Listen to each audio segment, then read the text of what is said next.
Hello, magandang araw po mga kanumero. Ang i-compare naman natin ngayon ang area at perimeter ng rectangle. So ngayon meron tayo ditong rectangle. So yung side niya is represented by L and W. L is for the length and then W is for the width.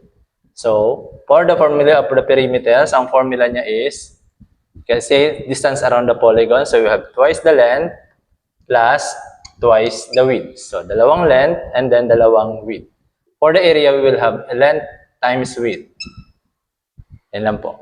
So, halimbawa, kung isa-solve natin to, halimbawa, ang length niya is 8 meters and then ang width niya is 5 meters. So, to solve for the perimeter first, so, ang gagawin na natin, 2 times the length, which is 8, plus twice the width, which is 5. So 2 times 8 is 16, plus 2 times 5 is 10.